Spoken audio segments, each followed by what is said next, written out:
Oke, selanjutnya ada beberapa tips, beberapa jalan untuk aktualisasi diri. Ini dari Maslow. Yang pertama, otonomi, privasi, independensi. Bebaslah memutuskan, jagalah privasi dan independensi. Ini alamat bahwa wujudkan dirimu sebagaimana yang kamu inginkan, jangan mudah terpengaruh oleh lingkungan sekelilingmu. Otonom. Tidak satu ingin PNS, semuanya PNS. Satu ingin bisnis, semuanya terus ingin bisnis. Tidak gitu. Otonom, putuskan sendiri mana yang menurutmu cocok, mana yang sesuai passionmu tadi. Jadi itu jalan pertama untuk self-aktualisasi, mewujudkan dirimu. Yang kedua, terimalah dirimu, terimalah orang sekelilingmu, dan terimalah kodratmu. Kodrat itu situasi konkretmu. Kita itu kan tadi punya potensi, punya situasi, punya fakta-fakta realitas hidup objektif kita. Terima itu dulu.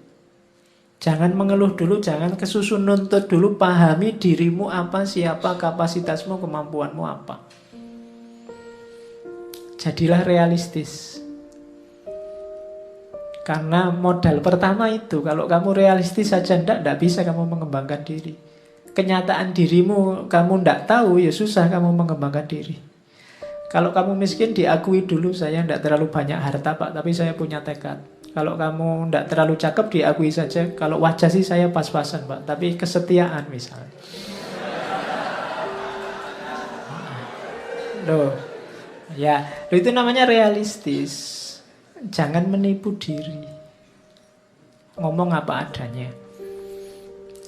Jadi terima dirimu. Orang lain juga begitu. Terima orang lain sekelilingmu. Kalau enggak nanti kamu sumpek sendiri, enggak bisa memulai perjuangan karena kamu enggak terima dengan orang sekelilingmu. Maumu orang-orang itu mbok kayak saya semua, toleran semua, terbuka semua, enggak bisa. Terima dulu kenyataan di sekelilingmu ada yang ngamuan, ada yang tersinggungan, ada yang suka mencaci maki, ada juga yang baik, enggak apa-apa, diakui dulu kodrat hidupmu.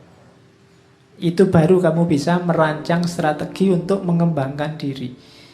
Kalau membaca dirimu saja tidak bisa, atau sudah bisa tapi tidak bisa menerima, susah kamu mengembangkan diri. Anak desa diakui saja anak desa, yang kota diakui saja kota, tidak masalah. Yang cakep diakui bahwa sebenarnya saya lumayan, yang jelek juga diakui, sebenarnya saya juga tidak jelek-jelek amat. Tidak apa-apa. Jadi itu namanya realistis. Oke, otonom, realistis. Yang ketiga apa? Spontan, sederhana, wajar. Jadi ini kadang-kadang orang susah ya. Untuk spontan itu apa adanya. Ya, ya. Kalau tidak, ya tidak. Suka, ya bilang suka. Tidak suka, ya bilang tidak. Hidup yang tidak basa-basi. Hidup kita kan sering basa-basi. Kadang-kadang demi tradisi, demi menjaga perasaannya orang, demi itu tidak akan bahagia dan tidak akan bisa mengaktualkan dirimu yang sebenarnya. Tidak usah basa-basi. Temenmu mungkin sukanya kopi, kalau kamu pinginnya teh, bilang aja, saya pingin teh. Tidak gara-gara semua ngambil kopi, terus kamu ikut-ikutan kopi. Itu namanya hidup yang basa-basi. Jadi yang lain ngaji filsafat, sebenarnya kamu males ngaji filsafat, ngantuk buat apa. Tapi trennya sekarang begitu, akhirnya ikut ngaji. Itu namanya hidup yang basa-basi. Ngapain? Kamu ndak alami, ndak spontan. Oke. Jadi wajar-wajar saja. Terus kamu akan bisa self-aktualisasi kalau fokus dan mampu mengelola masalah. Tidak lari dari masalah, tapi juga tidak cari-cari masalah. Tapi kalau ada masalah, ayo. Bisa menghadapi, bisa mengalahkan.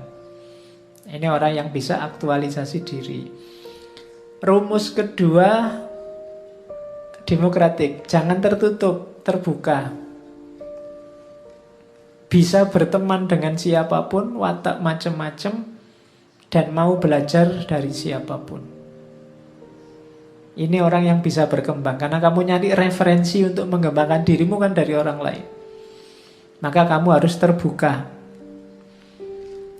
Yang selanjutnya syaratnya bebas menjadi diri sendiri dan membebaskan orang lain.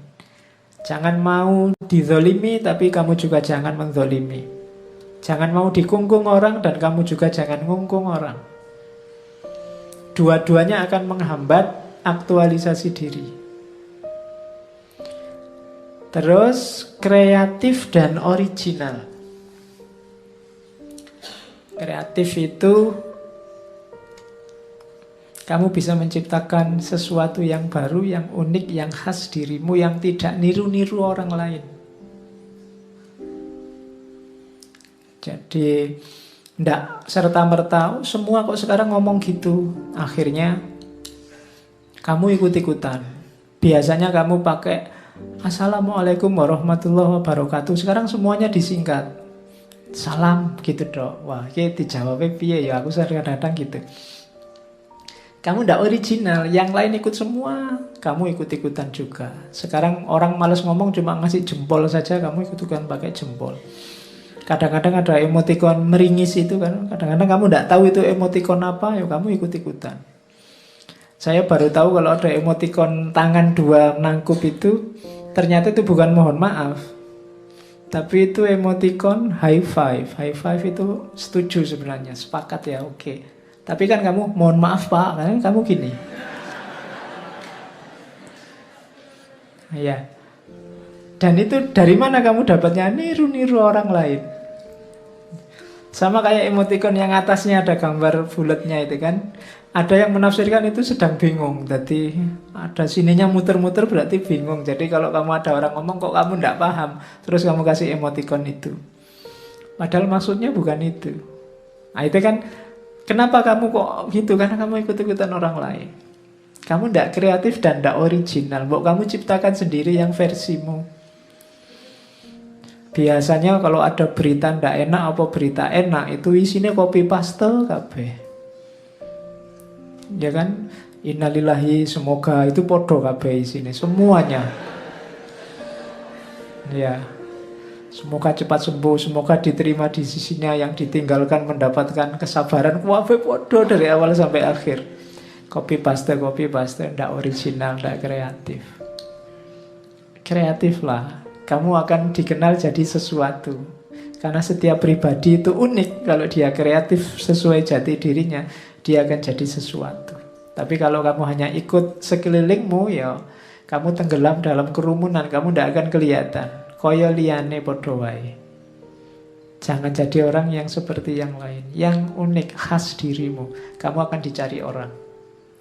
Ya tentunya yang baik-baik ya, jangan yang jelek-jelek. Nanti saya original bagian yang jelek-jelek Pak Ojo. Oke, terus bermoral. Jadi jadilah orang baik. Di situ kalimatnya bermoral tanpa harus butuh otoritas eksternal, tanpa harus disuruh-suruh, tanpa harus dipaksa-paksa, tanpa harus sibuk dengan dalilnya apa. Kamu tahu mana yang baik, mana yang tidak, dan kamu jalankan itu. Itu namanya punya kepekaan etis. Terus gentle, dan itu kalimatnya agak unik, philosophical sense of humor. Jadi gentle itu lembut, ndak kasar, tapi juga ndak cengeng. Itu gentle. Makanya kalau kamu pidato kan ada ladies and gentlemen. Gentleman itu bukan yang tinggi, besar, gagah, keras, ndak. Atau yang lembek, melambai juga tidak. Gentleman itu lembut. Nah, jadilah orang yang gentle, yang tidak keras, juga tidak cengeng, tidak lembek, serta punya rasa humor. Biar hidupmu tidak kaku. Sense of humor, tapi yang tidak sekedar ndagel, yang filosofis, yang bermakna. Jadi philosophical sense of humor. Mungkin mirip-mirip Nasruddin dulu itu kan, dagelannya juga banyak tapi bermakna. Hidupnya seneng, kelihatannya santai tapi maknanya dalam. Terus resisten terhadap inkulturasi. Maksudnya apa? Tidak ditelan oleh budaya sekelilingnya. Tidak mudah terpengaruh oleh budaya-budaya yang hadir di sekelilingnya. Itu ciri self-actualism. Orang yang ada kans untuk nyampe level kepribadian tertinggi, mewujudkan dirinya. Kalau yang kita sebut di self-actualism pertama dan kedua ini susah dipenuhi, biasanya kita masih susah menggali potensi kita sampai puncak. Maka galilah di situ.